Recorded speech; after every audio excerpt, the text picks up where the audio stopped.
Sí. Sí, disculpe. Hablando de la reserva de postura, el otro día la pregunta que hizo Leandro, yo me puse a leer el artículo que subió el doctor Casas de Toribio Sosa, que dice que hay que efectuar sí o sí la reserva de postura para... Y después en el artículo 40 del reglamento 3604 lo dice expresamente, que indicar si hay reserva de postura para poder ingresar en caso de una segunda subasta de que haya un postor remiso. En ese caso, me rectifico de lo que les dije. Sí, es verdad, tiene que haber reserva de postura a los fines de poder estar dentro y además estar dentro de ese 95%. Es correcto. Lo vi, lo controlé más que nada con lo que les había subido Fabián y es correcto. Yo considero que no es el espíritu de la norma lo que quería, pero, y hablándolo con el titular también, el titular considera que tiene que haber reserva de postura. Bien, gracias. ¿Y cómo opera la reserva de postura? No me había quedado muy claro. ¿Es una oferta que se hace encubierta para que si se llega a ese precio se dispare? Claro. O sea, funciona así, y si vos no ganás, pero estás dentro de ese 95%, al haber hecho esa reserva de postura, digamos, el juez tiene la obligación de decirte, bueno, ¿te interesa? Porque vos estás reservando, vos no estás, digamos, no sos un pujante activo, sino que con la reserva de postura, automáticamente, digamos, ante cualquier postura que hagan, si tu reserva de postura sigue siendo superior, digamos, la reserva de postura se sigue actualizando. Igual no se entiende que tenga que haber reserva de postura, porque estás limitando la posibilidad de que el remate no fracase. Es ridículo. Por eso te digo, para mí... Sí, es ridículo. No es el espíritu de la norma, pero es verdad. Digamos, lo que dice Mauricio, y más allá del artículo de Toribio, porque la realidad es que el doctor Casas cita al doctor Toribio, está perfecto, pero lo importante es la interpretación que se le hace al artículo 40 de la acordada, digamos que en definitiva es la que reglamenta y la que regulariza todo lo que es el mecanismo de la subasta electrónica. Ahí está el tema. Y bueno, yo no, para mí no era así, pero sí, es verdad, Mauricio, y gracias por la aclaración. ¿Alguna otra cuestión o arrancamos? Seguimos con el tema seguimos con el tema sobre seguimiento que habíamos arrancado el otro día. Pero en realidad le vamos a dar un cierre. ¿Cuál es mi idea? Mi idea, sinceramente, es terminar el tema sobre seguimiento con las 2 o 3 cuestiones. Por ahí acá otra vez va a saltar el tema este de seña sí, seña no, depósito en garantía sí, depósito en garantía no, y todas esas circunstancias. Vamos a ver un poco eso. Vamos a ver después de eso lo que es desocupación del inmueble subastado. Que desocupación de inmueble subastado, en definitiva, un poco vimos cuando tratamos el tema de posesión, depósito saldo de precio, posesión, ya hablamos un poco de desalojo, con lo cual vamos a darle un poquito más le vamos a dar una vuelta de tuerca al tema, y después nos vamos a ir a privilegios, preferencias, que ya les aclaro que con respecto a privilegios y preferencias, únicamente voy a tocar todo lo que tiene que ver con el 590 y la cuestión de privilegios específicamente en el proceso ejecutivo. No me voy a poner a analizar todos los privilegios, toda la teoría y todo el derecho de fondo con respecto a los privilegios. Eso lo tienen en la clase que le subió el doctor Casas. En definitiva, cualquier código civil y comercial comentado que ustedes agarren, todo el capítulo que tiene que ver con privilegios es eso. No es ni más ni menos que eso. Con lo cual, digamos, es bien teórico, no tiene nada de práctico. Pero sí me interesa que a través de 590 hagamos la explicación práctica de eventualmente cómo se haría un orden de privilegios en un proceso ejecutivo luego de una subasta de un bien inmueble. ¿Sí? Hoy la doctora Luján le subió como los esquemas del proceso ejecutivo, de ejecución de sentencia con dinero embargado, con bien inmueble embargado, no sé si lo vieron ese esquema que subió, muy interesante, muy lindo, la verdad que a los fines de que ustedes tengan en forma práctica y concisa eventualmente cómo es luego de la sentencia los pasos procesales escuetos, concretos y simples, me parece que están buenos esos esquemas, véanlos porque les va a ser de gran ayuda. Bueno, seguimos con sobreseimiento. De sobreseimiento habíamos visto el concepto que era de sobreseimiento. Vimos la legitimación activa, vimos la legitimación pasiva. Y hasta hablamos de la oportunidad procesal para ejercer este derecho de sobreseimiento. Y dijimos claramente que la oportunidad procesal resulta ser hasta que se deposite el saldo de precio.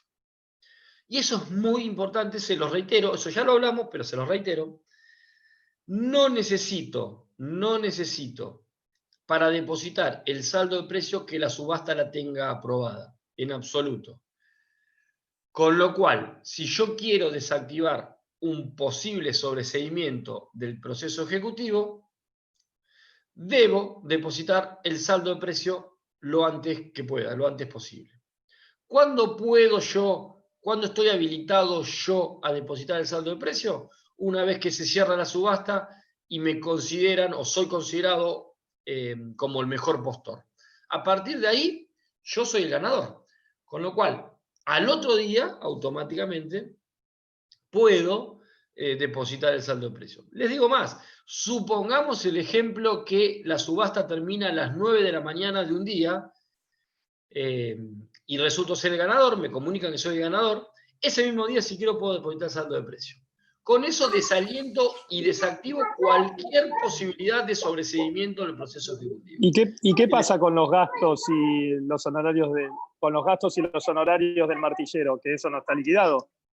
Está bien, pero a ver, vamos de vuelta. Vamos a aclarar algunas cuestiones que tengo que tener en cuenta. La primera es, del auto de venta surgen todas las condiciones de venta, todas. Con lo cual yo voy a saber cuánto es la comisión del martillero, cuánto eventualmente tendré que pagar sellados si tengo que pagar sellados. Con lo cual, digamos, si yo quiero depositar, el cálculo que debo hacer es muy simple. Es verdad lo que vos decís, Leandro, digamos. ¿Y qué pasa con eso? Y bueno, ahí está el problema de esta cuestión que queda media en el aire acerca de cuándo hago el acta de adjudicación. Porque de hecho yo estoy depositando el saldo de precio y no tengo ni siquiera un instrumento, un boleto, que me acredite como dueño de la propiedad. ¿Me seguiste, Leandro, o te pusiste a hablar allá al lado? Me habló justo el nene, disculpame, se me acercó. No hay problema. Estás atento.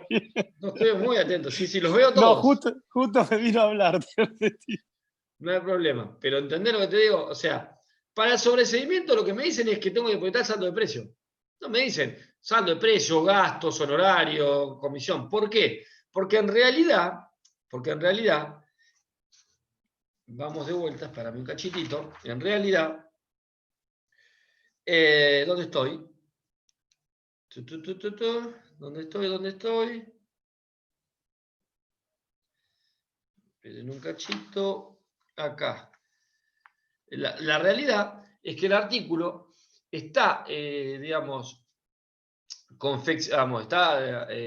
desarrollado con anterioridad a lo que era la subasta electrónica. Y eso no se modificó. Con lo cual, seguimos tomando los mismos conceptos de la subasta presencial. Pero es cierto lo que vos decís. ¿Yo tengo que depositar los honorarios, la comisión del martillero? No, en principio no. O sea, la norma no me dice, tenés que depositar todo, no, me dice, deposite el saldo de precio. Ahora, reitero lo mismo que les digo siempre, creo que yo, a esta altura y viendo cómo se están desarrollando ciertas subastas, lo que yo creo, fíjense una cosa, me puse a mirar un poco más el tema y vuelvo otra vez al tema del acta de adjudicación y la falta de seña y demás. Me puse a mirar un poco el tema del acta de adjudicación que le sube la doctora Luján en la clase que hace de perfeccionamiento de subasta. Si ustedes ven esa acta de adjudicación, donde la tengo, acá, si ustedes ven de la clase esa acta de adjudicación, ya la vamos a ver, ya la voy a encontrar, la tengo acá. Fíjense que el acta de adjudicación se desarrolla un 16 de abril del 2019. Habla que la subasta, dice, quien exhibe,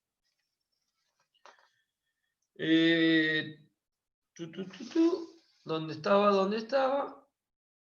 La subasta se desarrolló del 20 de marzo al 4 de abril. O sea, del 4 de abril al 16 de abril pasaron 12 días. 12 días pasaron. Y todavía el comprador no tiene ningún instrumento que lo acredite como comprador.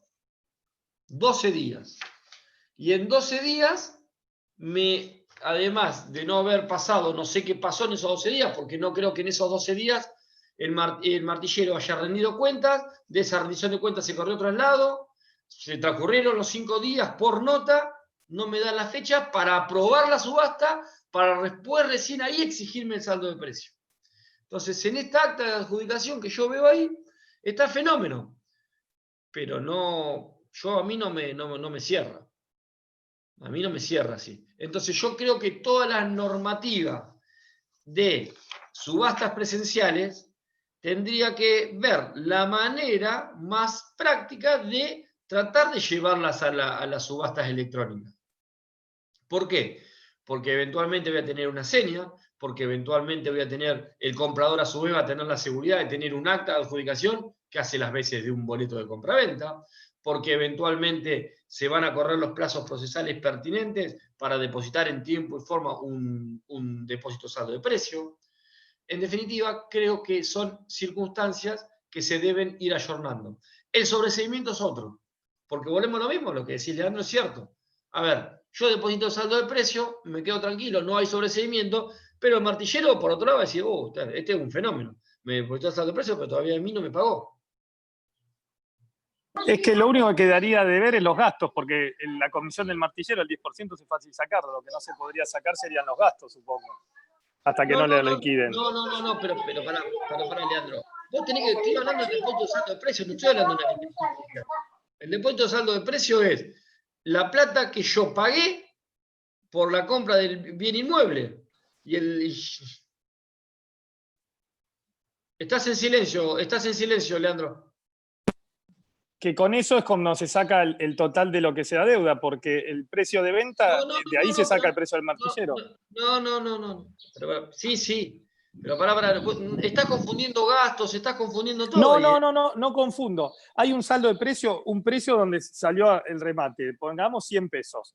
Sí. Ahí de esos que son 100 pesos no están los gastos, yo de ahí se puedo sacar que son 10 pesos más para el martillero. ¿Qué gastos me estás hablando? Los gastos, que no están puestos, los gastos, por ejemplo, de apertura de cerradura, de ese tipo de gastos que el comprador no lo sabe. Pero eso no lo tiene que pagar el comprador. Por eso estás confundiendo. ¿Y quién los paga esos? Pero esos son parte de las costas del proceso. Ahora, cuando veamos privilegio, lo vamos a ver. Ah, tenés razón, claro. Está bien. No, es otra cosa. Tenés razón. Ahí me mezclé. Perfecto. Y los honorarios del martillero no son el 10%. Es el 4% cargo de cada parte. Bien. Y paga.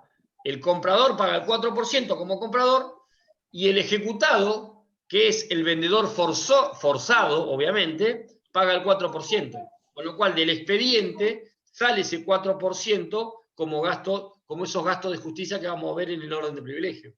¿Estamos? Pero volvemos a lo mismo, estamos en sobreseimiento.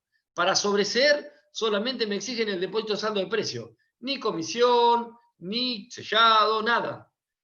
¿Por qué? Porque la realidad que, les reitero, el sobreseimiento quedó con la subasta presencial. Y en la subasta presencial no me lo, digamos, todo eso ya estaba pago en persona al martillero al momento de bajar el martillo. Yo ya pagaba la seña, ya le pagaba la comisión, ya pagaba el sellado, y lo único que quedaba por pagar era el saldo de precio. Entonces, tengo una pregunta, perdón, sí. existencial mía. Te hago una consulta. No, porque no lo leo de un lado, lo leo de otro y no lo puedo terminar de cerrar. Igual es breve. La aprobación de la subasta, o sea, los 5 días no son para depositar el saldo de precio, no es desde que tiene lugar la aprobación, y la aprobación va a tener lugar luego de que hayan pasado los 5 días sin que nadie pida la nulidad, o que haya pasado el plazo para que se rindan cuentas, para la presentación de los informes y demás, porque por lo que vos decís, y que debe ser así, es automáticamente cierra la subasta y podría ser el saldo de precio. Y en el material, donde está el punto ahí que dice aprobación del remate y pago de precio, dice que la aprobación, primero tiene que haber aprobación, y dentro, una vez aprobada de la lisa y ya la aprobación, correrían los 5 días que tiene para hacer el depósito del saldo de precio. ¿Cuál sería entonces Volvemos a lo mismo, Luciano. Las dos cosas están bien. Ahí está, claro, por eso me voy a explicar por qué. Yo lo que estoy diciendo es, la obligación del comprador en subasta para depositar el saldo de precio es a los 5 días de haberse aprobado la subasta y rendición de cuentas. Que, como les dije el otro día, son 2 actos procesales distintos, pero lamentablemente el 98,9% de los juzgados lo toma como un acto procesal único. ¿Qué hacen los juzgados? Corren traslado de la rendición de cuentas y de la operación de remate para luego de que transcurran 5 días, aprobar la rendición de cuentas y la subasta. Y a partir de ahí empiezan a correr los 5 días para que el comprador deposite el saldo de precio. Perdón, a partir de ahí no. En realidad, esa aprobación de subasta y rendición de cuentas se notifica al comprador por cédula de notificación, electrónica, por supuesto. ¿Sí? Con lo cual, desde que es notificado el comprador en subasta de la aprobación de la subasta y rendición de cuentas, empieza a correr los 5 días de obligación para depositar el saldo de precio. ¿Hasta ahí me seguís, Luciano?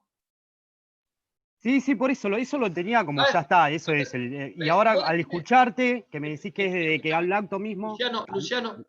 Sí. ¿Hasta ahí vamos? Sí. Bien, perfecto. Quedémonos ahí un poquito.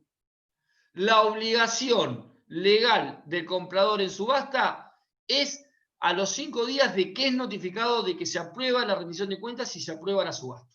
Punto. Que les reitero, se hace en forma conjunta cuando debiera hacerse en forma separada o podría hacerse en forma separada.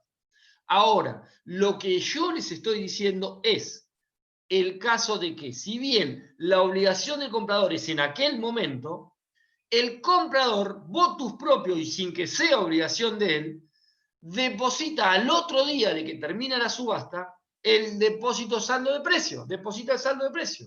¿Por qué? Porque no quiere que venga el ejecutado a sobreseer. Entonces, es al único fin de que no venga el ejecutado a sobreseer. Con lo cual desaliento cualquier posibilidad. ¿Por qué? Porque no quiero perder el inmueble que yo me compré. Claro, no es que no va a ser ineficaz ese pago. Está bien, lo entiendo. Lo puede hacer legalmente, tiene el plazo para hacerlo procesalmente, es ese. Pero no quita de que si quiere evitar el sobreseimiento, vaya a la hora y haga el depósito del saldo de precio.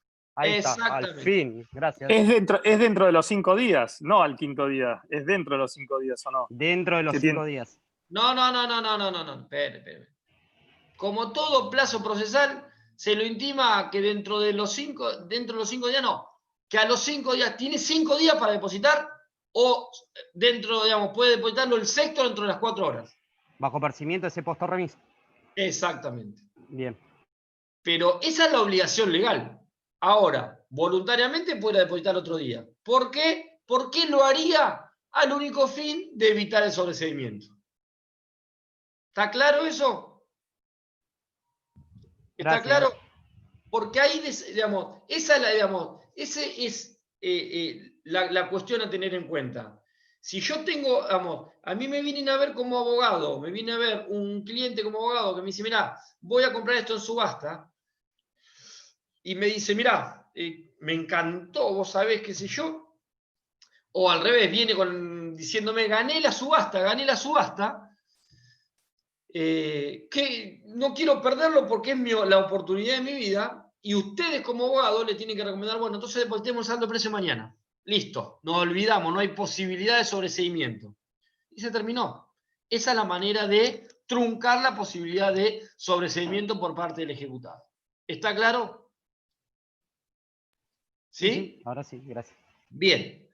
Ahora bien, esa es la manera de truncar, pero vamos al caso en que el ejecutado quiera efectivamente efectuar el sobreseimiento. Leandro está de joda totalmente. O sea, se te ve, Leandro. Está en la pileta, Leandro. Recién mostró la pileta. Me pongo serio, es que traje a los chicos porque me estaban volviendo loco, ¿viste? Está en el exterior de algún lugar, bomba. Mirá, ahí te pongo, ahí te puse. Mirá, no. Licuadito. No es que estamos. Vamos a cursar allá. Vamos a cursar con Leandro. Hoy me la tomé así. Tenemos que ir todo ahí, hacemos una presencial. Si no tenía que haber faltado, tendría que haber faltado. Claro. Bien. Y están dando el máster, Leandro. Y yo estoy acá, ¿eh? Eso, 10 minutos nada más de Jambó. Bien. Bueno, sigamos.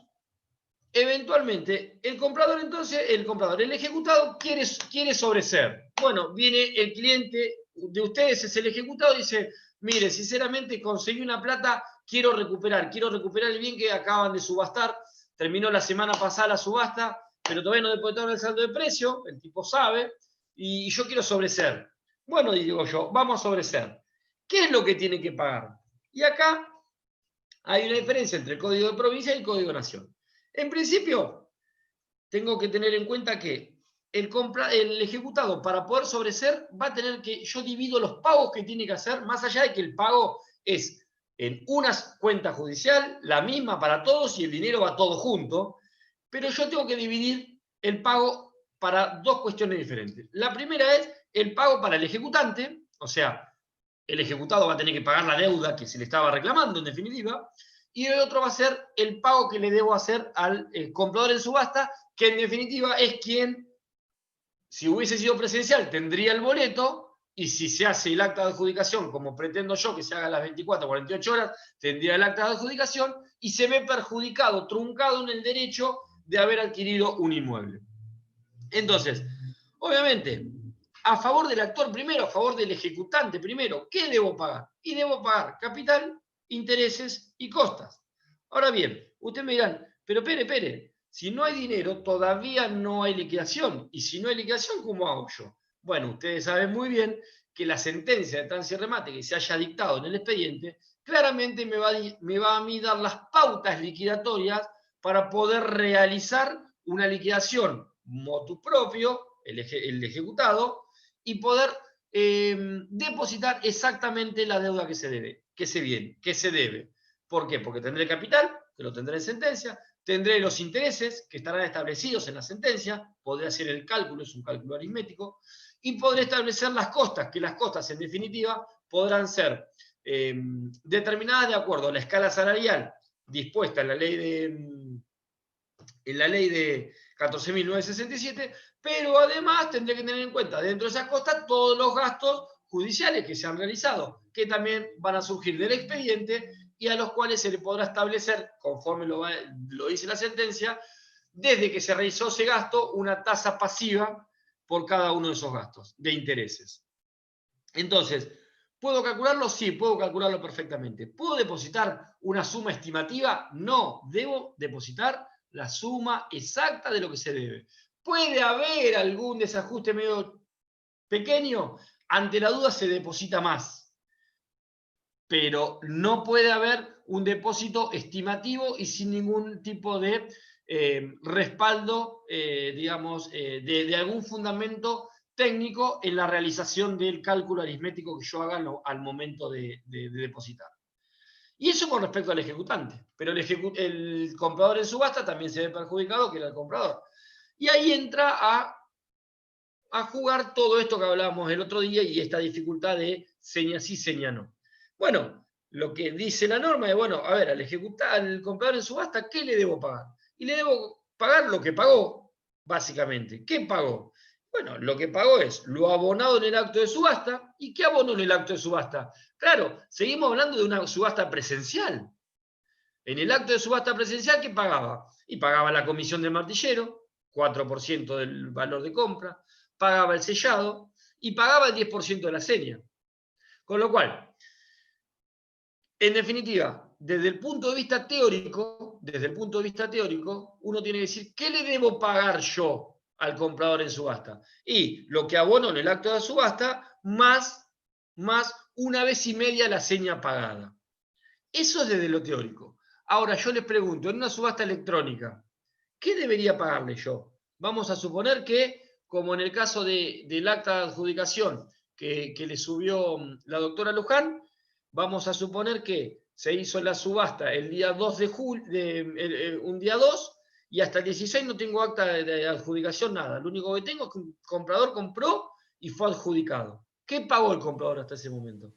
Nada, la garantía, pues se la van a devolver igual. No pagó nada. El depósito en garantía, que es el 5% del valor de la base de la subasta.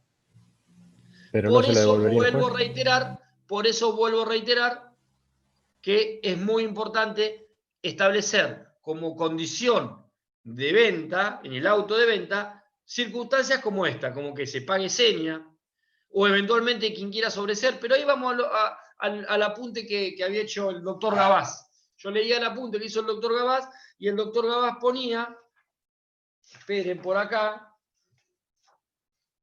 suma a abonar al adquirente. El monto que se entrega al comprador, ¿cómo se resuelve el tema? Porque no tenemos seña y demás. Claramente el problema se plantea porque se ha reformado el código de procedimiento de manera parcial y no de manera integral. Desde mi punto de vista, lo razonable es que el juez en auto de venta advierta que en caso de sobrecimiento se tomará en consideración como valor de seña el 10% del monto de adjudicación. Pero no es lo que dice la norma. La norma dice, como cuestión, digamos, como cuestión, como término general, que para sobreser al comprador hay que pagarle lo que pagó, y de multa 1,5 veces la seña. Entonces, esto de, no, bueno, pero le hacemos pagar para sobreser el 10% de la seña que no pagó. Y pero si no pagó.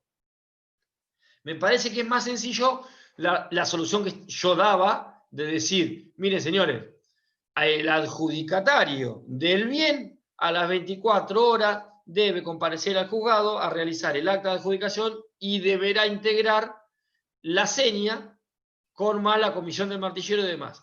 De esa manera,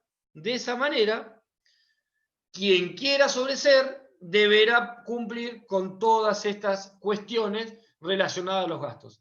Hasta tanto ello no ocurra, la realidad es que, si ustedes me preguntan cómo hace para sobreser, y a lo sumo yo a mi cliente, a un cliente mío ejecutado, yo lo que diría es, bueno, vamos a hacer una cosa, vamos a depositar el depósito en garantía más 1,5 veces el depósito en garantía. Otra cosa no se me ocurre. Otro gasto no hizo. Leandro, ¿me estabas por decir algo? No, ya está. Ahí me contestaste con eso que dijiste recién ahí. ¿Por qué? Porque en el razonamiento de criterio del doctor Casas en su juzgado, el depósito en garantía puede hacer las veces o hace las veces de seña. Y está bien. O sea, no está mal.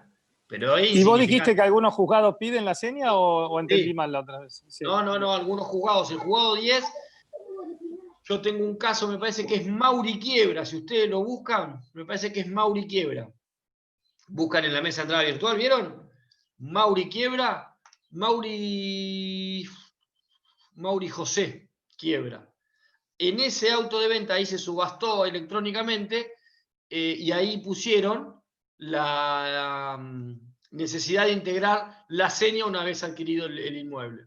No me acuerdo en qué plazos ni demás, pero establecieron una seña. porque volvemos a lo mismo y tocando otra vez, yendo y viniendo con lo que es postor remiso. Si no, lo que estoy, digamos, fogoneando, estoy, digamos, pregonando, es que ser postor remiso es una pavada, porque en realidad la consecuencia económica es muy baja. Y esto no amerita una acordada, buscar una solución definitiva, Sí. porque el tema de la subasta es fundamental para las Sí, quiebras, para todo. Yo creo que, digamos, y acá ustedes, como abogados litigantes, podrían, digamos, plantearlo. ¿Qué podrían plantear? La realidad lo que deberían plantear eventualmente ustedes es, cuando se dicta el auto de venta, de solicitarle al juez que eventualmente a los fines del acta de adjudicación fije un plazo, ¿no?, para poner y que ponga una seña. Por ejemplo, ustedes lo pueden plantear. Para desalentar, digamos, con un planteo serio, lo podrían hacer.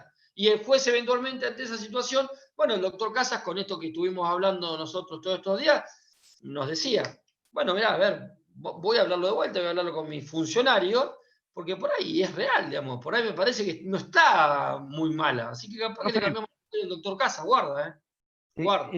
Entonces, lo que tendría que abonar serían 3 posturas. Una, la que dice la ley, que sería el 10% de una seña que nunca existió porque es virtual. No. La ley no dice, la ley no dice eso. La ley dice que el lo que pagó, claro, lo que pagó. Debe abonar lo pagado en el acto de la subasta más 1 vez y media la seña. ¿Tengo seña? No tengo seña. A lo sumo puedo tener como seña el depósito en garantía. Punto. Después, ¿qué otra cosa pagó? No pagó más nada. Listo, no pagó más nada. Ok, gracias.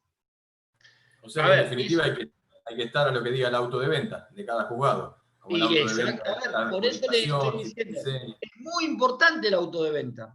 Y fíjense que después, ahora cuando veamos desocupación, Leandro Gabás en un momento le pone de dónde surgen las condiciones de venta que voy a tener en cuenta a los fines de la entrega del bien, cuando habla de desocupación. Y fíjense que dice, del edicto publicado, dice Leandro. Y yo les voy a decir, no. Recuerden que cuando vimos perfeccionamiento de la subasta y cuando vimos nulidad de la subasta, yo les mencioné un principio fundamental. ¿Qué cuál es? No se acuerda nadie, ¿no? ¿Nulidad de subasta? Sí, cuando hablé de nulidad de subasta, ¿qué les dije? Si hay dijiste que tiene que haber no la tradición, sino que no. Trascendencia. De las condiciones de venta. Y Leandro dice, ¿de dónde surgen? Del edicto publicado. Y yo lo que les dije es... El cliente tiene que analizar tanto el auto inexcusabilidad de venta como exactamente, Violeta. Principio de inexcusabilidad de la consulta del expediente. Con lo cual, las condiciones de venta de cualquier inmueble o de cualquier mueble surgen del auto de venta, no del inmueble, no del edicto. ¿El edicto debería coincidir? Sí, estamos de acuerdo, pero puede haber un error. O puede haber omisiones, o puede hacerlo porque, vamos a ver, ustedes tengan en cuenta que el edicto se paga por renglones, por cada uno de los renglones que uno tenga. Y uno, vamos, con tal de pagar menos, por ahí le mete menos cosas. Puede pasar. No pasa muy seguido, pero puede pasar.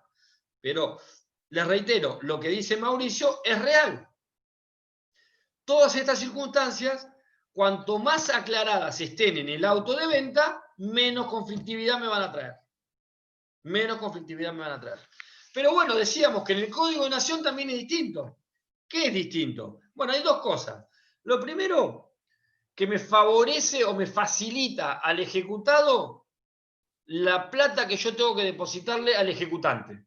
Porque ahí me dice capital de sentencia más lo presupuestado por el juzgado al momento que se inició la demanda. ¿Se acuerdan que cuando uno inicia la demanda, mandan intimar de pago la suma reclamada con más lo presupuestado para responder intereses, gastos y costos? Entonces yo tengo una suma presupuestada en el primer despacho. Y acá lo que me dicen es que no tengo que practicar una liquidación conforme pauta sentencia. Me dicen, no, mire, usted se va a liberar, va a sobreseer pagándole al ejecutante el capital reclamado con más la suma presupuestada. Primera parte. Segunda parte, y acá sí, porque acá siguen siendo presenciales. Entonces acá sí me favorece, ¿qué es? Que tengo que pagar todos los gastos efectuados por el comprador. ¿Cuáles son los gastos efectuados por el comprador? Volvemos a lo mismo y se los reitero. Primero, 10% de seña. Segundo, comisión del martillero, generalmente 4%. Tercero, sellado de boleto, que suele ser el 1%, a veces es el 0,5%, pero es 1%. Esas 3 cosas pagó, bueno, tiene que pagar esas 3 cosas el ejecutado que quiere sobreseer, y además pagar 1 vez y media la seña pagada. ¿Esto qué significa? Que si de seña pagó 10 pesos, tiene que depositar esos 10 pesos de seña más 15, que es 1 vez y medio esos 10 pesos. ¿Está claro? ¿Está claro el tema de sobreseimiento? ¿Alguna duda al respecto? El pago es único, ¿no? Cuando se hace en el depósito, en el expediente. No es que le pago a uno y pasa unos días, le pago al otro. El pago es en forma conjunta, todo en un, como le dije, todo en la misma cuenta judicial, todo en la misma cuenta Bien. judicial, y no es que yo deposito, hago 3 boletas de depósito y diciéndole, mire, esta para el ejecutante, esta para el ejecutado. No. Yo hago todas las cuentas y deposito en el expediente toda la plata. Y cuando hago el escrito explico esa plata, cómo está distribuida y por qué deposité esa plata. ¿Me explico? Sí. ¿Está claro? Sí, sí. Una consulta. Sí. Esto aquí, porque no me quedó claro, estaba leyendo el artículo y me quedó la duda. Es para inmuebles, bienes muebles e inmuebles, ¿no? A ver, con la modificación de la subasta, de pasar en la provincia de Buenos Aires de subasta presencial a subasta electrónica, la realidad es que ahora el sobreseimiento también se aplica a muebles. ¿Por qué? Porque la realidad es que uno hace una subasta electrónica de muebles y volvemos a lo mismo. No paga en el momento y se lleva el bien en el momento, como era presencial.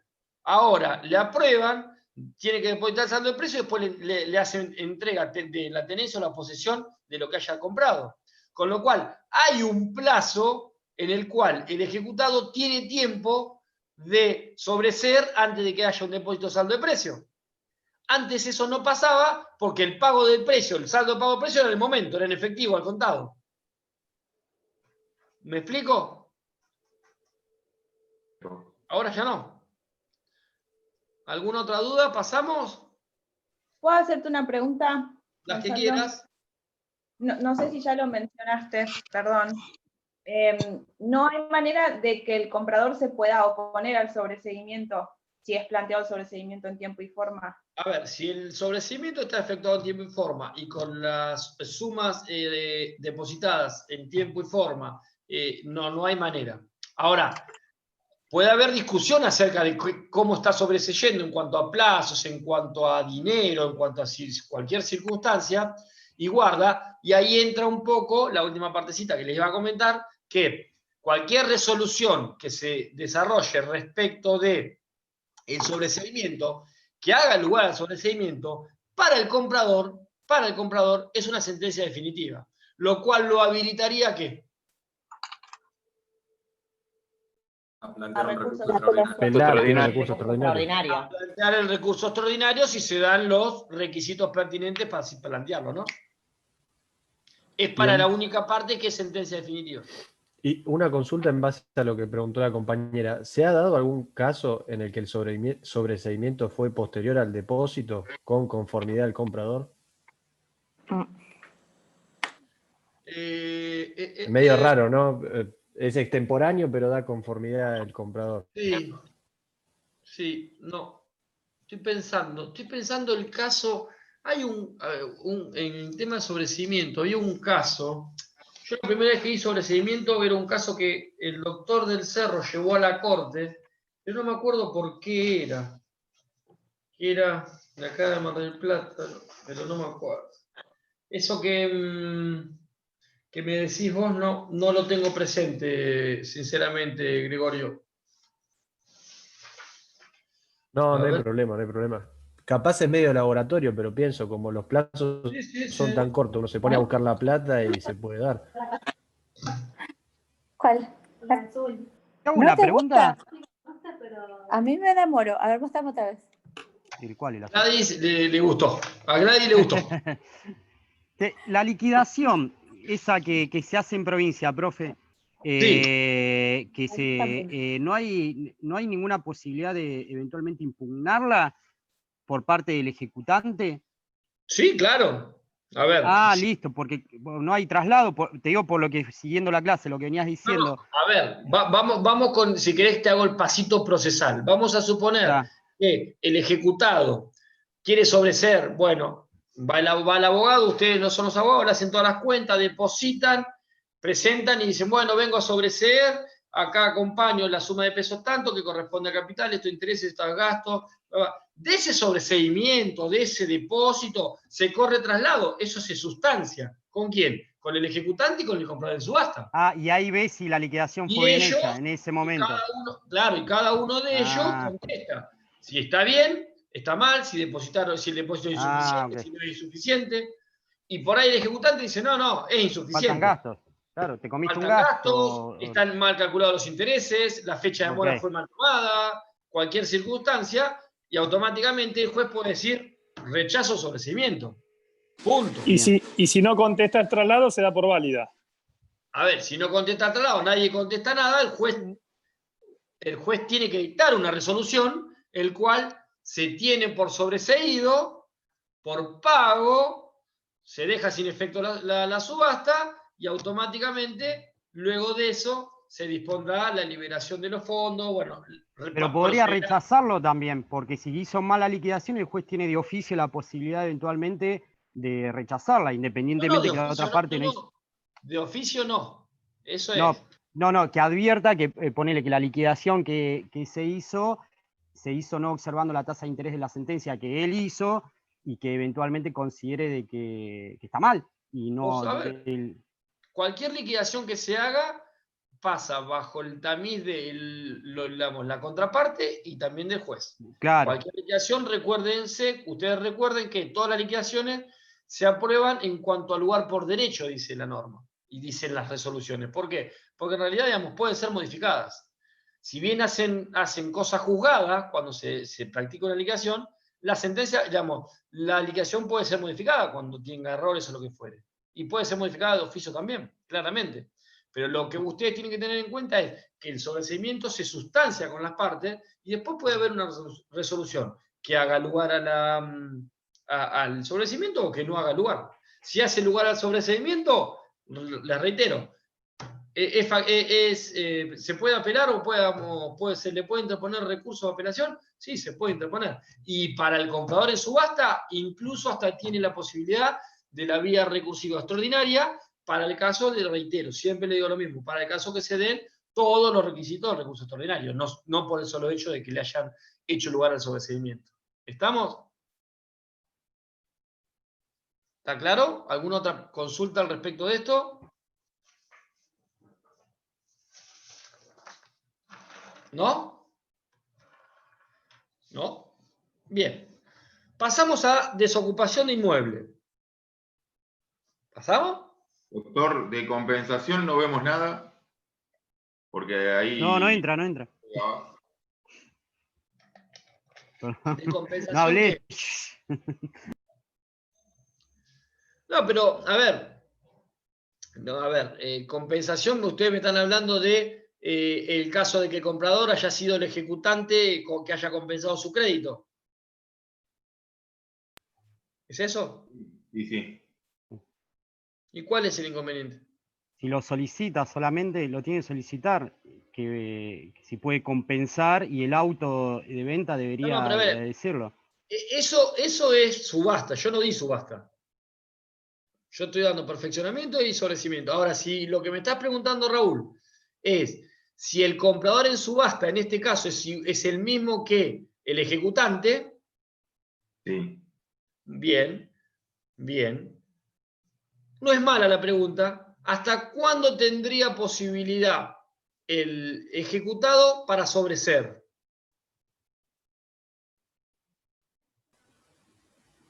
Hasta el depósito del saldo. No, hasta que autorizan la compensación. Hasta que hasta que el juez tiene por compensado el crédito reclamado con el saldo de precio. Ese, como sería, Gregorio, el depósito, en realidad es la compensación. hasta que no tenga la resolución de que se tiene por compensado, es como que no hay depósito saldo de precio. Con lo cual hasta ahí puede eventualmente sobreser. ¿Está, Raúl? Bien, perfecto. No, ahí me quedaba una duda, como que el apunte decía que podía ser, pero capaz que lo interpreté mal. Es una sola liquidación la que hace, ¿no? Siempre se hace una sola liquidación, digamos, para hacer el depósito, ¿Para hacer el sobreseimiento? Sí. Es que en realidad, digamos, más que una liquidación, sí, es una liquidación.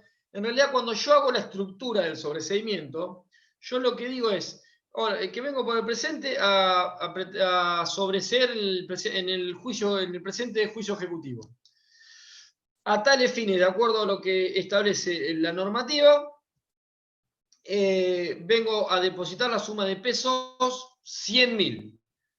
La suma de pesos 100.000 se deposita en función de que el ejecutante, la suma que se le da al ejecutante son capital, intereses, hago el cálculo de intereses, costas estimadas de honorarios, y lo que le corresponde al comprador es seña, una vez y media la seña, comisión de martillero, sellado. Esto hace un total de los 100.000 pesos que he efectuado como depósito. En virtud de lo expuesto, solicita votación honoraria, se tenga por sobreseído en el presente proceso ejecutivo, corriendo traslado del mismo a las partes interesadas. Eso es todo lo que yo tengo que hacer.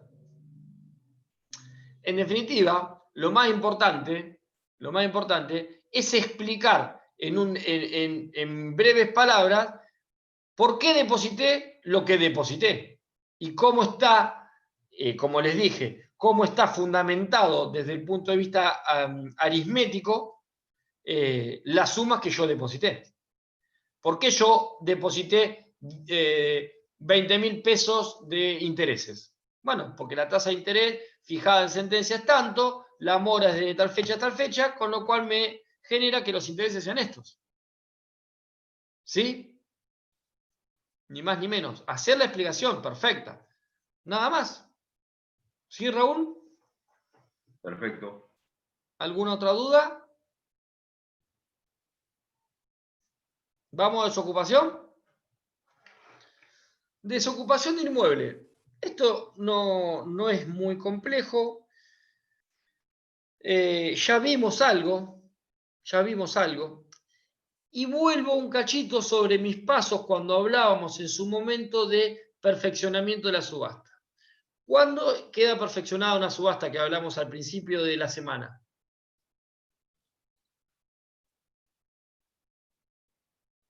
Cuando se da la posesión. Cuando se da la posesión, ¿qué más? Algunos dicen tradición, pero vos explicaste muy bien que a veces no se puede dar la tradición porque hay un contrato de alquiler vigente o algo de eso. ¿Y qué más?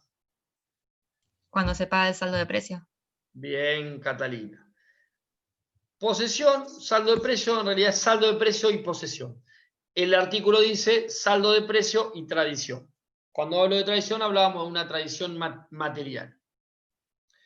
Entonces, ustedes fíjense lo que dice el 588 del Código de Provincia. No procederá al desalojo de los ocupantes del inmueble subastado hasta tanto no se hubiere pagado saldo de precio y hecho la tradición. ¿Qué significa eso? Que no puedo yo pretender el desalojo de un inmueble si no está perfeccionada la subasta. Primera cuestión a tener en cuenta. Por eso yo les decía que es muy importante jugar con estos conceptos de tradición y posesión. ¿Por qué? Porque yo puedo llegar a ir a un inmueble el cual está ocupado ilegítimamente, pero el oficial de justicia me tiene que otorgar la posesión, aunque no me esté dando la tradición material, porque es la única manera en que queda perfeccionada la subasta y es la única manera que me queda la vía expedita para yo poder pedir la desocupación o el desalojo del inmueble. Porque el mismo artículo 588 me lo dice. Me dice que yo no procederá a ningún desalojo si no se hubiese pagado el saldo y hecho la tradición. Habla de tradición al igual que el artículo de perfeccionamiento de la subasta, que ¿cuál era? ¿El 598? 586. 586. Fíjense, 586 me dice, ¿cómo perfecciono? Y me habla de tradición. Bueno, acá más me dice lo mismo.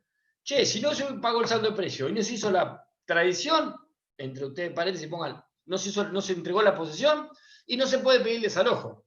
Con lo cual, básicamente, para pedir la desocupación de un inmueble subastado, tiene que estar la subasta perfeccionada. Para tener la subasta perfeccionada, tengo que haber depositado el saldo de precio y haber tomado posesión del inmueble, aún sin tener la tradición material del mismo. ¿Sí? Eso, perdón, doctor, lo explicabas el otro día, pero ¿cómo se materializa eso? ¿Van con el oficial de justicia y le tocan la puerta? Exactamente, es lo que yo les explicaba la otra vez. ¿Cómo se materializa todo mandamiento de posesión? Todo mandamiento de posesión se materializa de la misma manera. Con un mandamiento que se manda a la oficina de mandamientos y notificaciones, se tiene que presentar el interesado, el abogado, se presenta el abogado, ¿no? Obviamente, coordina un turno con el oficial de justicia y se va al domicilio a tomar posesión con el comprador y el oficial de justicia para que el oficial de justicia entregue la posesión del inmueble al comprador. No, Pueden pues, pasar tres cosas. Que esté desocupado, en caso de que esté desocupado y el martillero haya tenido que abrirlo a través de un cerrajero, las llaves van a estar depositadas. Yo les decía que van a tener que pedir las llaves o pedirse que se las envíen al oficial de justicia. O si no tengo llave, vamos a suponer que no haya llave, no hay manera, bueno, puedo utilizar los servicios de un cerrajero en el momento de la diligencia. Puede ser que esté ocupado, vamos a suponer, por un ocupante legítimo, un locatario. Entonces, en ese caso, el oficial de justicia le va a informar que la propiedad ha sido subastada y que el nuevo comprador es Gonzalo del Cerro, que en este acto se le toma posesión. Se toma posesión con fulanito de tal adentro del inmueble en su carácter de inquilino. Y de esa manera yo estoy tomando posesión, pero no me están dando tradición. Una pregunta. Puede ser, ahí vamos, o puede ser que esté ocupado por una persona ilegítima, para lo cual el oficial de justicia me otorgará posesión, dirá que otorga posesión sin perjuicio de estar ocupado por fulanito de tal quien no acredita su condición y demás. La posesión se da en el estado que se encuentra el inmueble, entonces. Exactamente, en el estado que se encuentra el inmueble, ya puede ser desocupado, ocupado en forma legítima o ocupado en forma ilegítima, y ahora vamos a desarrollarlo. Franco. Sí, buenas tardes. Ahí en el mismo acta de constatación, el oficial de justicia le solicita al ocupante que exhiba los documentos que acredita su tenencia, ¿verdad? No, porque esto no es un mandamiento de constatación, esto es un mandamiento de posesión. Con lo cual, el oficial de justicia va a ir a entregarle la posesión al comprador en subasta.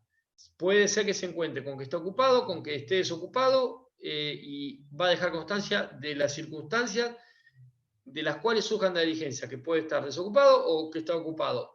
Y está ocupado por una persona que le exhibe un contrato de locación o está ocupado por una persona que no le exhibe documentación alguna. Pero no hace más que claro, eso. A eso voy, pero le exige que le exhiba un contrato de... No, exigirle no. O sea, exigirle no. Él lo que le dice es, ¿usted fue, quién es? No, yo soy, no sé, Luciano Orozco. Ay, Luciano Orozco, ¿y usted por qué está acá? No, yo tengo un contrato. No, porque tengo un contrato. Ah, ¿me lo exhibe? No, yo no tengo que exhibir nada a usted. Bueno, listo, está bien. Entonces, se le entregará posesión y se dice, entrego posesión estando en el inmueble ocupado por Luciano Orozco, quien manifiesta ser locatario y que tiene contrato que no exhibe. Y ahí se terminó. Bien, perfecto. Después volvemos y ahí vamos ahora a lo que vamos a ver ahora, que justamente en qué casos yo puedo eventualmente pedir el desalojo en forma inmediata, en qué casos de manera incidental y en qué casos de manera proceso ordinario. ¿Sí, Luciano, me va a decir algo? No, si eso surgía del mandamiento, ahí sí se los va a citar en el auto esa gente que hizo referencia al mandamiento para que acrediten esas circunstancias. No. Sí, en el mandamiento, anterior. ¿En el mandamiento de constatación me decís vos? Claro.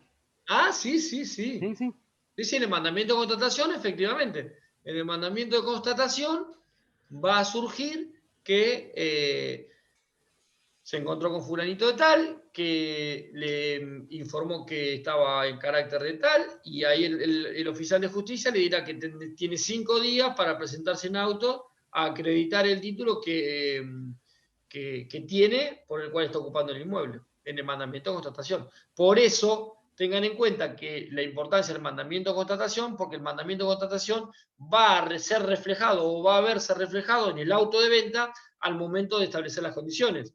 Al momento de establecer las condiciones, el auto de venta va a decir si el bien está ocupado o está desocupado. ¿Por qué? Por ese mandamiento de constatación.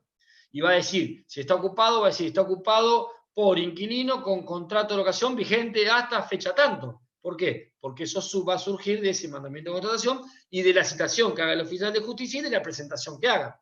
Porque vamos a suponer que el oficial de justicia diga eso, pero después la gente no se presenta, entonces automáticamente el juez va a disponer la subasta como desocupado, porque no se presentaron a acreditar absolutamente ningún título. ¿Sí? Pero avancemos con el tema de desocupación, porque si no, no llego a dar nada. Me queda media hora para dar esto. A ver, dijimos entonces, tiene que estar aprobada, digamos, perfeccionada la subasta. Si no, no puedo pedir la desocupación. Con lo cual, como cuestión fundamental, y dependiendo después de la situación y de las condiciones de venta, tendré distintas alternativas para pedir el desalojo. Primera cuestión, la vimos cuando vimos el tema de posesión. No corresponde y no corresponderá nunca pedir, voy de vuelta. Vamos de vuelta. Primera cuestión, que yo les decía y que les modificaba un cachito el tema del artículo. El apunte que le subió el doctor Gabás. ¿De dónde surgen las condiciones de venta que voy a tener en cuenta los fines de entrega del bien? Y el doctor Gabás dice, del edicto publicado, pues allí se debe indicar ello. Está perfecto. Pero no se olviden que hay un principio de inexcusabilidad de la consulta y en realidad todas las condiciones de venta surgen del auto de venta. Ahí no me equivoco. Si el auto de venta me dice que está desocupado, pero si me dice que está ocupado por el ejecutado, así va a salir y así son las condiciones de venta. Luego, ¿cuáles son las vías que yo tengo para desalojar? Y ahí me encuentro con dos circunstancias. Un desalojo directo, lo vimos el otro día, un desalojo vía incidental o un desalojo vía ordinaria, vía proceso ordinario amplio. Cuando hablo de desalojo en forma inmediata, ahí estamos hablando de el típico desalojo de ¿quién? Del ejecutado o de su grupo familiar. Eso lo vimos cuando vimos posesión, que en el mismo mandamiento de posesión, el juez ordena, si está ocupado por el ejecutado, ordena el desahucio, el desalojo del ejecutado y de su grupo familiar. Recuerden que yo les dije ahí que el oficial de justicia le dará un plazo prudencial para que eventualmente el ejecutado deje la propiedad y transcurrido dicho plazo, si no se retira, automáticamente se efectuará el retiro por la fuerza pública. ¿Y por qué? El ejecutado o contra el ejecutado no se debe iniciar ningún incidente de desalojo y no debo hacer nada más que pedir que lo desalojen por el solo hecho de ser ejecutado?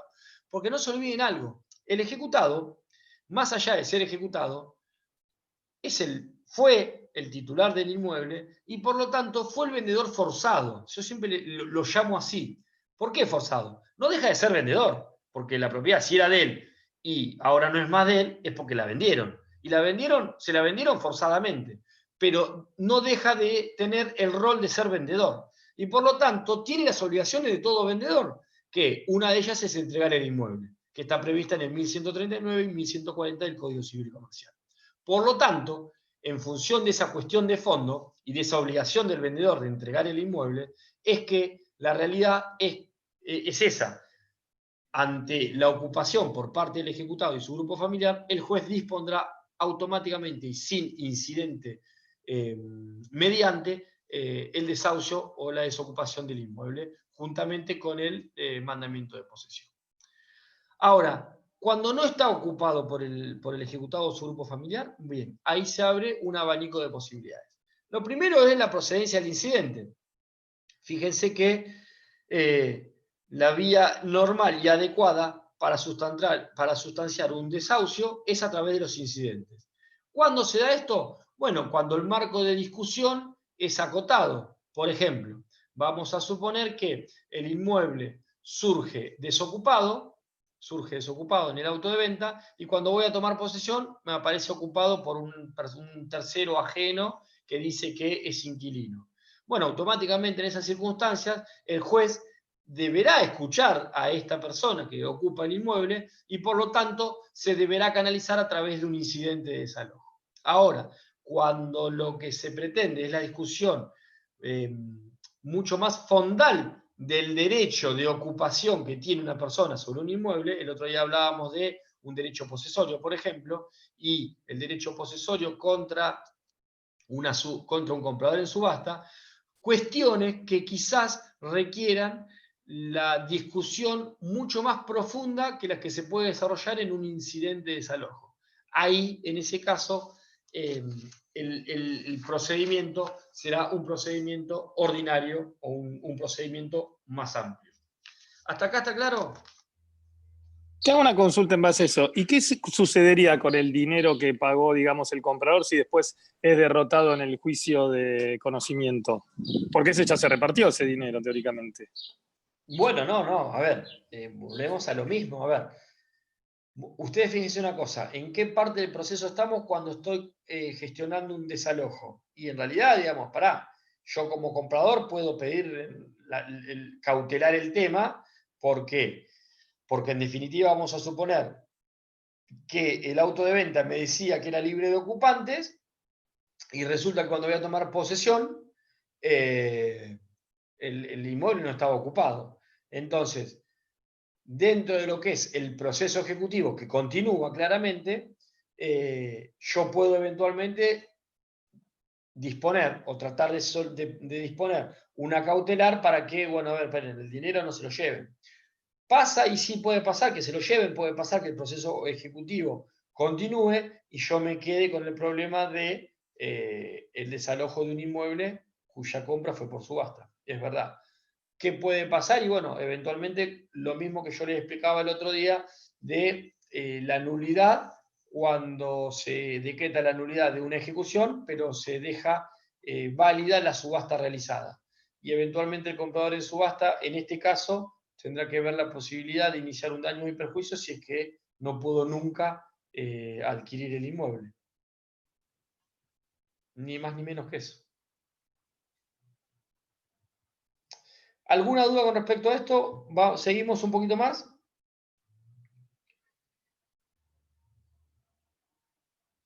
Bien. Fíjense que del apunte que les subió el doctor Gabás tienen otras circunstancias por las cuales es procedente plantear un incidente. Por ejemplo, vamos a suponer que estamos en una ejecución hipotecaria en la cual dentro de la hipoteca estaba la prohibición de local. Ahí los criterios son disímiles. ¿Por qué? Porque hay muchas veces que hay criterios de algunos juzgados que decía, a ver, si el ejecutado sabía que no podía, por hipoteca, ejecutar, no le puede ser oponible al comprador en subasta ese contrato de locación porque ha sido en fraude a un convenio fijado por el ejecutado que el ejecutado propio sabía. Es como decir, che, tengo una ejecución, bueno, no vivo yo, pero hago vivir a otra persona. Y de esa manera, digamos, yo me alquilo otro lugar y a vos no te van a desalojar, te van a desalojar dentro de 3 años. Les reitero, acá la circunstancia es, en principio, eso se canaliza a través del incidente del 588. Ahora, muchos juzgados muchas veces en estas circunstancias han declarado la inoponibilidad de ese contrato de locación y han dispuesto el desalojo inmediato de los ocupantes de un inmueble que está hipotecado. ¿Sí? Después, otro caso de que procede a través de un incidente es cuando aparece el ocupante de un inmueble con un contrato de locación sin fecha cierta. Ese es un típico caso en el cual evidentemente eso se va a canalizar a través de un incidente.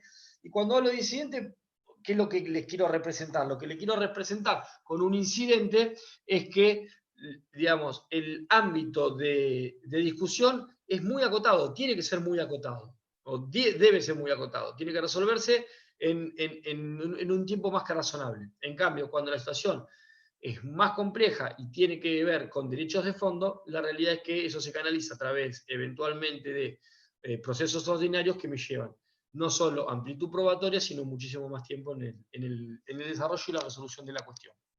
¿Estamos? Lo demás que está en el apunte, no está mal, está perfecto. Si tienen alguna duda, me la preguntan, y si no, paso 10 minutos a lo que es privilegios. ¿Pasamos privilegios? Pasamos privilegios. Como yo cuando mi sobrino era chiquito, tenía 2 años, y la señora que lo cuidaba le decía, ¿te pongo Manuelita? El nene no hablaba, tenía 1 año y medio, el nene no hablaba. Te pongo Manuelita, decía. El nene no podía decir nada. Bien. Hablamos de privilegio. Hablamos de privilegio. Muy bien. Excelente.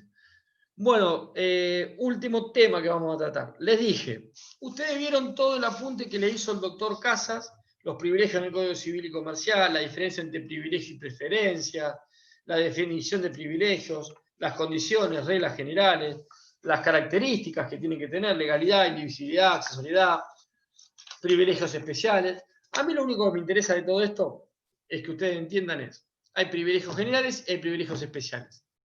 ¿Sí?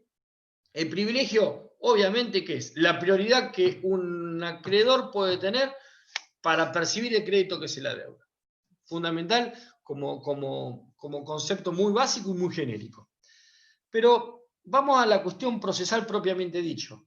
Y lo que les pone Fabián en la clase que le sube, en ese apunte que le sube, está bueno, porque es la manera más fácil de que ustedes se representen en un orden de privilegios. La realidad es que las preferencias están previstas, o los privilegios están previstos, mejor dicho, en el 590 del Código de Procedimiento. Y la norma dice, mientras el ejecutante no esté totalmente desinteresado, las sumas depositadas no podrán aplicarse a otro destino, salvo que se trate de las costas de la ejecución o del pago de otros acreedores preferentes o privilegiados. Los gastos causados por el deudor para su defensa no tendrán ningún caso de prelación. El defensor de ausente no podrá cobrar honorarios al ejecutado por su intervención. Muy bien. Ahora vamos a hacer una cosa práctica. Si yo tengo un inmueble en un proceso judicial, el cual está embargado, y a través de ese juicio ejecutivo y embargado se realiza la subasta. La realidad es que el inmueble va a salir del patrimonio, el inmueble sale del patrimonio del ejecutado, y lo que ingresa por el inmueble es dinero. Y sobre ese dinero, esa torta de dinero que yo tengo que ver cómo hago para que cada uno de los acreedores de este deudor ejecutado reciba, conforme a la ley, la porción de torta que le corresponda. Eso, en definitiva, es el orden de privilegios que se dicta en un procedimiento judicial, en este caso en un proceso ejecutivo. ¿Cuándo se va a dictar el orden de preferencias? Bueno, muy sencillo. Después de la sentencia de tercer remate, va a haber una preparación de subasta, va a haber una subasta, se va a haber perfeccionado la subasta, va a haber un depósito saldo de precios. A partir de ahí puede haber una liquidación. Muchos juzgados, les diría la mayoría, pretenden que para dictar el orden de privilegios haya una liquidación aprobada. Tiene que haber una liquidación aprobada, ¿por qué? Porque eventualmente muchos juzgados lo que hacen es distribuir la torta con los números propiamente dichos, no solo en forma conceptual, con lo cual tiene que haber una liquidación practicada, una liquidación aprobada, honorarios regulados, firmes, para poder después de eso dictar el orden de privilegios. ¿Y qué es el orden de privilegios? Es la manera en que será distribuidos los fondos depositados en autos productos de una subasta de un bien mueble o inmueble que salió del patrimonio del deudor ejecutado. ¿Hasta acá venimos claros? ¿Venimos claro? Bien. Sí. Entonces, los embargos que recaían sobre un bien inmueble, por ejemplo, ¿qué pasa? Quedan transferidos al precio de compra o al precio de compra realizada en la subasta en el expediente. ¿Estamos? Ahora, ¿cómo es este orden de privilegios? Y ustedes fíjense que el apunte surge claritamente. El primer punto a tener en cuenta son los gastos de justicia. Los gastos de justicia, en realidad, cuando se hablan de privilegios, dicen, los gastos de justicia son, significa que involucra a los acreedores privilegiados. Estamos hablando de privilegios, y ahí empezamos a discutir y se mezcla mucho, pero en realidad los gastos de justicia son gastos preferentes a cualquier acreedor con privilegio general y especial, porque en realidad fueron los gastos que se fueron desarrollando, que fueron desarrollados de manera necesaria. ¿Para qué? Para que se pueda realizar una subasta y, en definitiva, materializar en dinero lo que antes era algo inmaterial como un inmueble. Entonces, ¿qué se dice? Bueno, esos gastos de justicia tienen un privilegio, deben ser pagados con anterioridad, porque fueron los que generaron que nosotros, restantes acreedores, podamos cobrar la plata que se generó por esos gastos. Es lo que en concursos de quiebra figuran los artículos 240 y 244, que son los gastos de conservación y demás. Entonces, esos gastos tienen como un privilegio especial, no un privilegio especial, perdón, tienen una prioridad de ser percibidos. ¿Y qué figuran o qué implican estos gastos de justicia? Bueno, los gastos de justicia justamente básicamente son los gastos necesarios para realizar la subasta, los honorarios, todos los gastos del trámite de la ejecución, los gastos necesarios para realizar la subasta, llámese gastos de edictos, cuando había gastos de alquiler de salón, pero todo lo que tenga que ver con gastos de la subasta, gastos del proceso ejecutivo. Tiene que ver los honorarios del martillero, que están a cargo de la parte vendedora, o sea, el ejecutado, van en este concepto. Los gastos de escrituración, usted me dice, ¿pero qué son los gastos de escrituración? Y bueno, a ver, el inmueble que se subasta debe ser escriturado. Yo les decía la otra vez, puede ser escriturado a través de la protocolización de un expediente, o puede ser escriturado a través de la designación de un escribano, y el escribano se presenta en el expediente y procede a confeccionar una protocolización, una escritura. Ahora bien, los gastos de escrituración, siempre ustedes saben que corren a cuenta de la parte compradora y de la parte vendedora. Bueno, lo de la parte vendedora, en este caso, salen del expediente y son gastos de justicia, tienen privilegio. Guarda con esto, no confundan gastos de escrituración con honorarios del escribano o los honorarios de ustedes como abogados representando al comprador en subasta. Esos honorarios no son gastos de justicia, y esos honorarios, tanto del escribano, si ustedes designan un escribano, como del abogado que los representa como compradores en subasta, son a cargo del comprador en subasta. No están dentro de estos gastos de justicia. Lo que sí están a cargo, sí están dentro de este concepto de gasto de justicia, son los honorarios del abogado del ejecutante. Pero acá hay que diferenciar dos cuestiones. Los honorarios que tienen privilegio como gasto de justicia son los honorarios generados por la segunda etapa del proceso, o sea, por la etapa de ejecución de sentencia. Los honorarios generados y devengados hasta la sentencia de trance y remate no tienen el privilegio de ser gasto de justicia.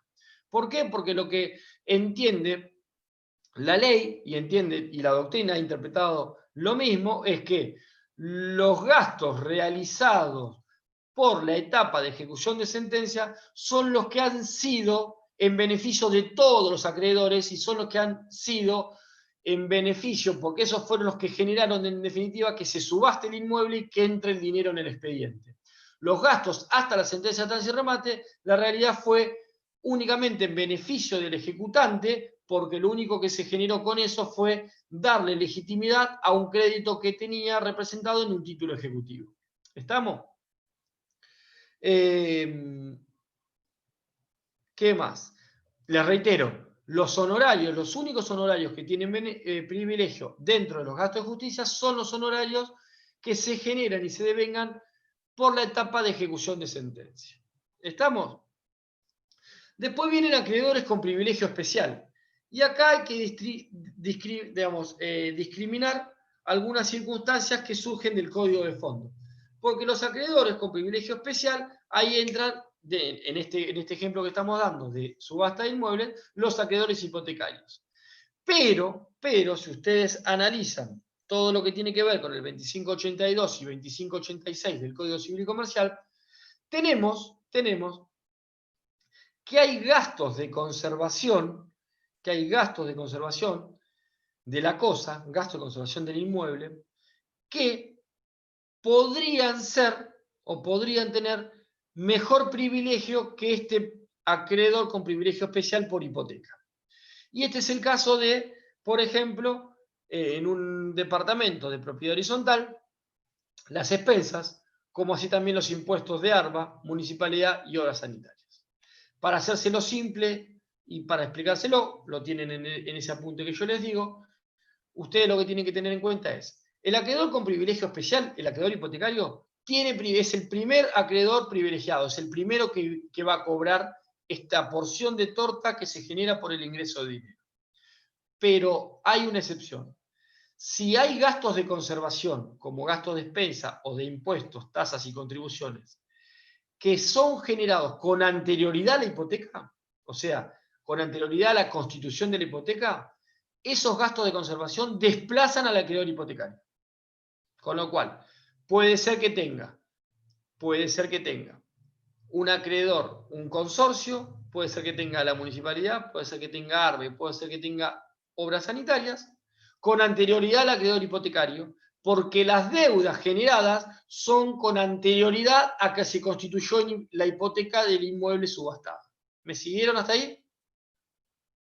Después viene el acreedor hipotecario y después vienen nuevamente esos acreedores que conservaron el inmueble por expensas, deudas fiscales, municipales y el de agua o obras sanitarias. ¿Se quedó claro? Entonces, con estos acreedores privilegiados, ¿pueden ser desplazados? Sí, pueden ser desplazados en tanto y en cuanto la hipoteca haya sido constituida con fecha posterior a que las deudas ellas se hayan generado. Gómez Diego, ¿la hipoteca no constituida tiene preferencia? A ver. La hipoteca una vez constituida tiene preferencia sobre las deudas posteriores, pero no las anteriores, sería. Exactamente así es como lo expliqué Diego. Después, ¿qué viene? Después vienen los acreedores preferentes. Los acreedores preferentes son los acreedores que surgen del informe de dominio, y se acuerdan cuando hablábamos de que el auto de venta disponía la comunicación a jueces embargantes inhibientes y por otro lado la citación a acreedores hipotecarios. Bueno, es para esto. La citación a acreedores hipotecarios es para que venga y haga valer sus derechos. Entonces, en el orden de preferencia, ahí en el orden de privilegio, va a estar hecho valer su derecho que hizo al presentarse en el expediente.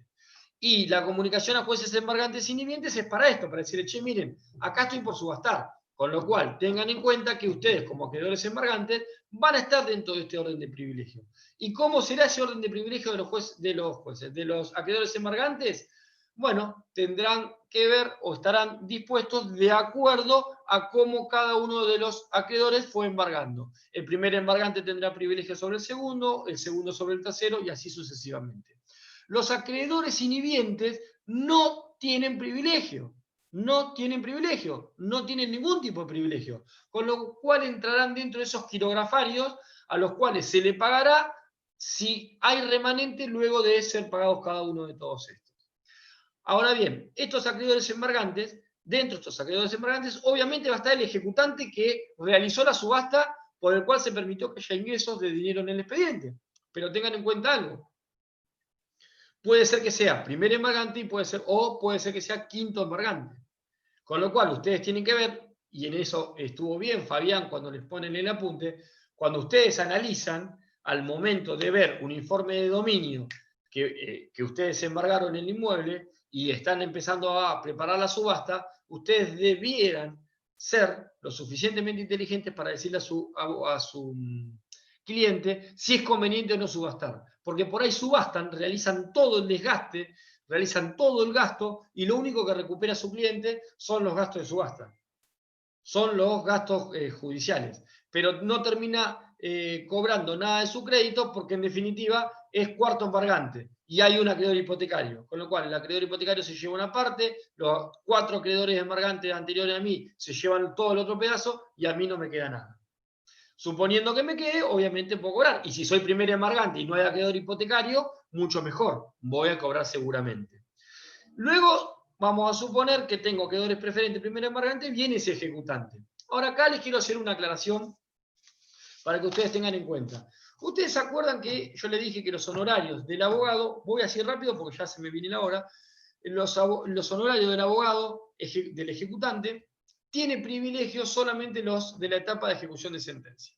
Ahora bien, los restantes honorarios, si bien no tienen privilegio, sí es real, y así lo determinan, casi le diría el 90% de los juzgados, es que si bien no tiene privilegio, sí le dan el privilegio por sobre el crédito del ejecutante. Vale decir que el ejecutante, si hay un remanente, se lo puede llevar, o si va a cobrar el dinero de su crédito, se lo puede llevar previo pago a su abogado, que fue quien generó que él pueda cobrar el crédito reclamado en autos. ¿Quedó claro? Si bien no tiene privilegio, sí va a tener privilegio sobre el crédito de su cliente ejecutante al momento de retirar el dinero. Esto básicamente es lo que quería explicarles de orden de privilegio.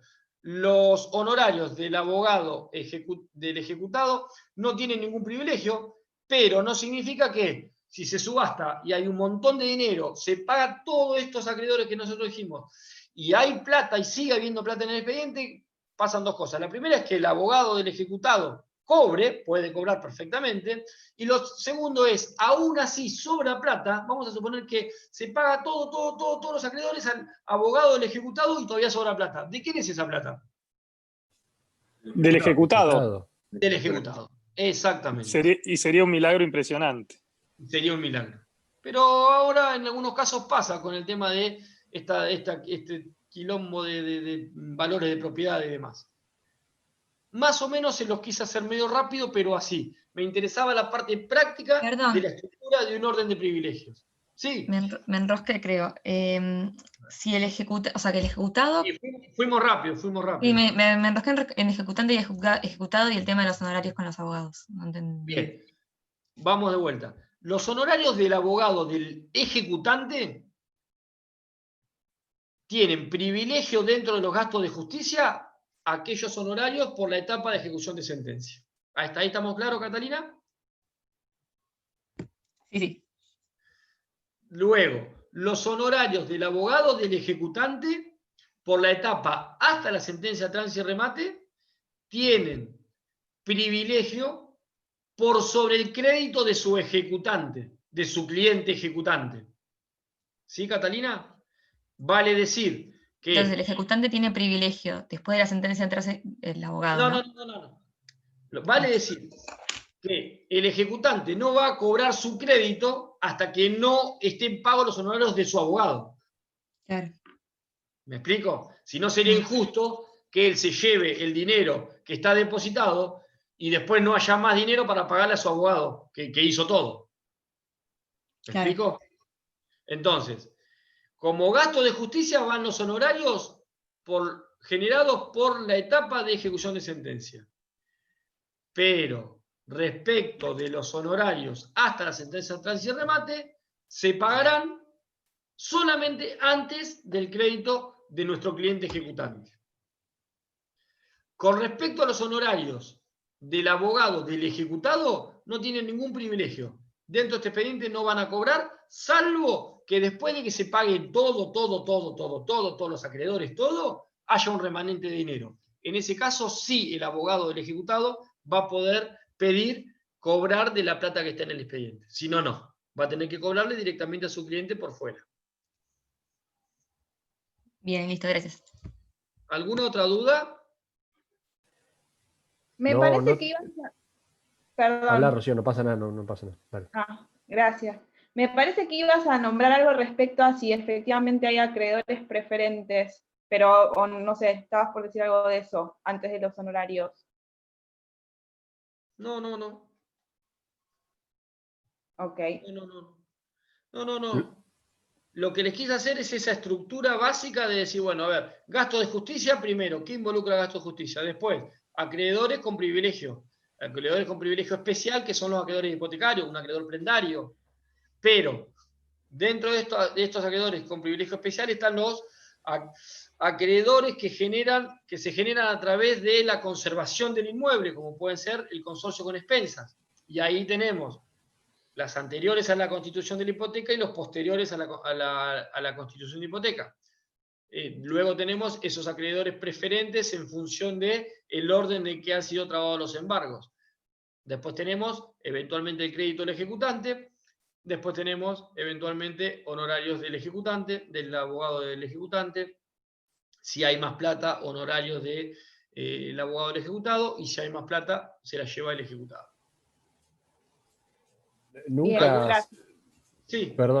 Nunca nadie planteó el tema de los honorarios del abogado del ejecutado, porque si no, no lo va a querer defender nadie al ejecutado.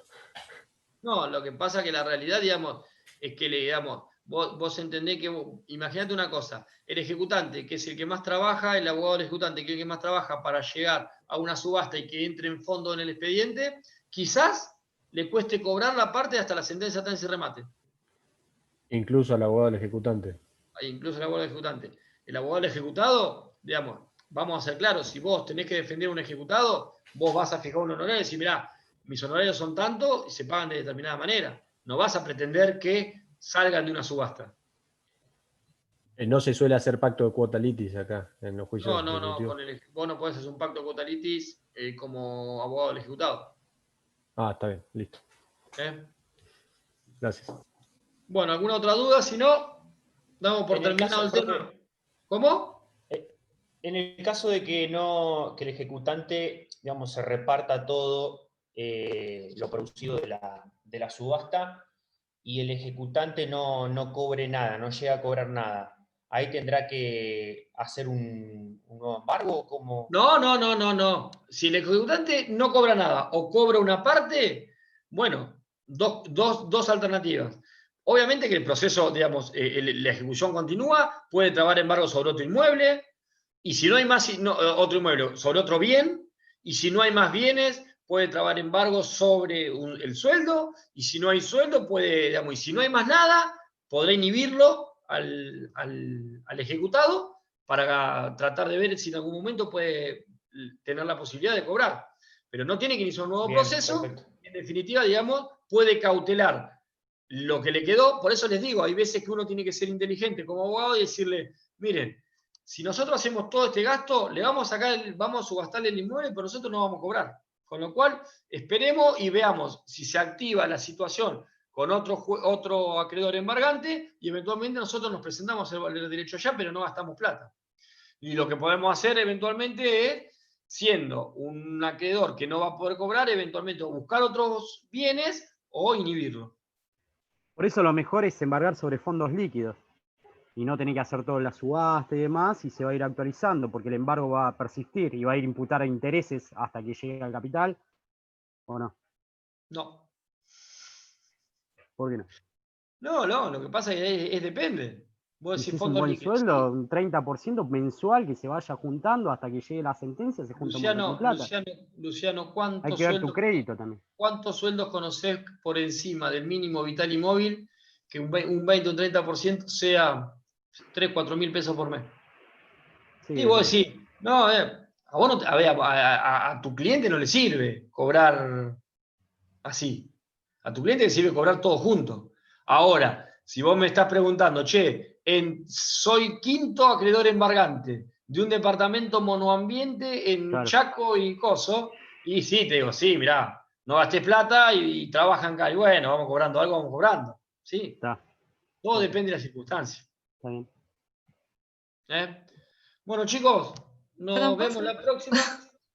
Una pregunta de algo que no tengo claro. De subasta, que no no termino de entender, ¿en qué momento se hace el acta de adjudicación? Porque había entendido en una clase que se hacía después de que surge el mejor postor. Pero eso tuvimos, Catalina, digamos, toda la semana hablando de lo mismo. Y yo tuve problema con eso también. Pero a ver, chicos, ¿cuándo se hace el acta de adjudicación? Hoy cuando empezamos estuvimos hablando de eso. ¿No estaban ustedes? No, sí, pero después lo desentiendo, pero ya está. Sí. Pero a ver, les reitero algo. A ver, no hay una normativa que me diga cuándo tengo que hacer el acta de adjudicación. Y les dije, hay juzgados que la hacen y le exigen la seña dentro de un plazo de 10 días, y hay juzgados que la hacen, digamos, a las 48 horas, y hay juzgados que la hacen, como el doctor Casas, con su criterio, a los 15 días de culminada la subasta. No hay una normativa que me exija cuándo debo hacer un acta de adjudicación. No lo hay. Eso es criterio puro y exclusivo de cada juzgado. Entonces, Catalina, lo importante es que eso puede surgir del auto de venta, que te digan, mirá, una vez que finaliza la subasta, a los 5 días vamos a hacer el acta de adjudicación. O puede ser que te digan, el acta de adjudicación se hará una vez aprobada la subasta y previa citación del comprador y del martillero a que deposite el saldo de precio. ¿Me explico, Catalina? Genial, sí. Gracias. Pero la realidad es que por norma, por ley, no hay un plazo determinado para realizar esa acta de adjudicación. En los apuntes está que... Cada juzgado lo maneja como puede. Que en la misma resolución donde se aprueba la subasta y intima al comprador el término de 5 días, claro, y fija los honorarios, fija además el día y la hora en que se realizará el acta de adjudicación. Correcto. Esas son alternativas. Pero les reitero, es todo de acuerdo a lo que el juzgado y el criterio del juzgado, no por una normativa. No hay una normativa expresa que me diga, como la del martillero, che, a los 3 días me tiene que rendir cuentas. No, acá no lo hay. Doctor, ¿sabe mañana con quién tenemos clase? Mañana no tengo ni idea. Está bien, listo, no hay problema. Bueno, chicos, gracias, doctor. nos vemos la próxima. Gracias, hasta luego. Chao, hasta luego.